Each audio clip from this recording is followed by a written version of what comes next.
ನಮಸ್ಕಾರ ಪ್ರೇಕ್ಷಕರೇ, ಶಮಂತ ವ್ಲಾಗ್ಸ್ ಕನ್ನಡ ವಾಹಿನಿಗೆ ಸ್ವಾಗತ. ನಾನು ಶಮಂತ ಕಮಣಿ. ಹಿಂದಿನ ವಿಡಿಯೋನಲ್ಲಿ ಯಾವುದೇ ಹೊರಪುಡಿಗಳನ್ನು ಬಳಸದೆ ತಯಾರಿಸಿದಂತಹ ಮೀನಿನ ಸಾರಿನ ತಯಾರಿಕೆಯನ್ನು ಶೇರ್ ಮಾಡಿದ್ದೆ.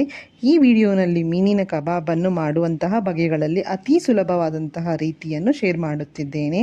ಈ ಮೀನಿನ ಕಬಾಬನ್ನು ಯಾರು ಬೇಕಾದರೂ ಮಾಡಬಹುದು, ಏಕೆಂದರೆ ಅಷ್ಟು ಸುಲಭವಾದ್ದರಿಂದ. ಇನ್ನೇಕೆ ತಡ, ಬನ್ನಿ ತಯಾರಿಕೆಯನ್ನು ತೋರಿಸುತ್ತೇನೆ. ಮೊದಲಿಗೆ ಮೀನಿನ ತುಂಡುಗಳು ಹೀಗೆ ಇದ್ದರೆ ಕಬಾಬ್ ಮಾಡಲಿಕ್ಕೆ ಚೆನ್ನ, ಎಣ್ಣೆಯಲ್ಲಿ ಕರಿಯಲು ಕೂಡ ಸುಲಭ. ನಾವು ಮೀನನ್ನು ತರಲು ತೆರಳಿದಾಗ ಅವರಿಗೆ ಕಬಾಬ್ಗೆ, ಫ್ರೈಗೆ ಎಂದು ತಿಳಿಸಿದರೆ ಈ ರೀತಿಯಾಗಿ ತುಂಡರಿಸಿ ನೀಡುತ್ತಾರೆ. ಇನ್ನು ಈಗ ಕಬಾಬ್ ಮಾಡಲು ಒಂದು ಅಗಲವಾದಂತಹ ಪಾತ್ರೆಯನ್ನು ತೆಗೆದುಕೊಂಡು ಒಂದು ಮೊಟ್ಟೆಯನ್ನು ಒಡೆದು ಪಾತ್ರೆಯ ಒಳಗೆ ಹಾಕಿಕೊಂಡು ಒಂದು ದೊಡ್ಡ ಚಮಚದಷ್ಟು ಶುಂಠಿ ಬೆಳ್ಳುಳ್ಳಿ ಪೇಸ್ಟನ್ನು ಸಹ ಹಾಕಿ ಹೀಗೆ ಕಲಕಿದ ಬಳಿಕ ಯಾವುದಾದರೂ ಬ್ರ್ಯಾಂಡೆಡ್ ಫಿಶ್ ಫ್ರೈ ಮತ್ತು ಕಬಾಬ್ ಪೌಡರನ್ನು ತೆಗೆದುಕೊಂಡು ಶುಂಠಿ ಬೆಳ್ಳುಳ್ಳಿ ಹಾಗೂ ಮೊಟ್ಟೆಯ ಮಿಶ್ರಣಕ್ಕೆ ಸೇರಿಸಿ ಚೆನ್ನಾಗಿ ಕಲಸಿ.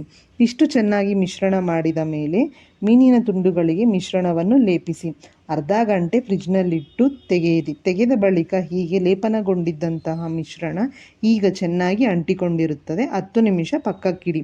ಅಷ್ಟರಲ್ಲಿ ಎಣ್ಣೆಯಲ್ಲಿ ಮೀನಿನ ತುಂಡುಗಳನ್ನು ಕರಿಯಲು ಮೀನಿನ ತುಂಡುಗಳು ಮುಳುಗುವಷ್ಟು ಎಣ್ಣೆಯನ್ನು ಬಾಣಲೆಗೆ ಹಾಕಿ ಉರಿ ಮಧ್ಯಮದಲ್ಲಿಟ್ಟುಕೊಂಡು ಎಣ್ಣೆ ಬಿಸಿಯಾದ ನಂತರ ಒಂದರ ಬಳಿಕ ಒಂದನ್ನು ಎಣ್ಣೆಗೆ ಬಿಡಿ.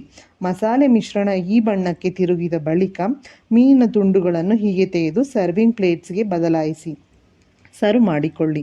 ತುಂಬ ಸುಲಭವಲ್ಲವೇ ಈ ಮೀನಿನ ಕಬಾಬ್ ತಯಾರಿಕೆ? ಹಾಗಿದ್ದರೆ ಇನ್ಯಾಕೆ ತಡ, ನೀವು ಮಾಡಿ ತಿಂದು ನಿಮ್ಮ ಅಭಿಪ್ರಾಯ ಅನಿಸಿಕೆಗಳನ್ನು ಕಮೆಂಟ್ನಲ್ಲಿ ಬರೆದು ನಿಮ್ಮ ಮೆಚ್ಚುಗೆಗಳನ್ನು ಲೈಕ್ಗಳ ಮೂಲಕ ತಿಳಿಸಿ. ಈ ವಿಡಿಯೋವನ್ನು ವೀಕ್ಷಣೆ ಮಾಡಿದ್ದಕ್ಕಾಗಿ ಧನ್ಯವಾದಗಳು.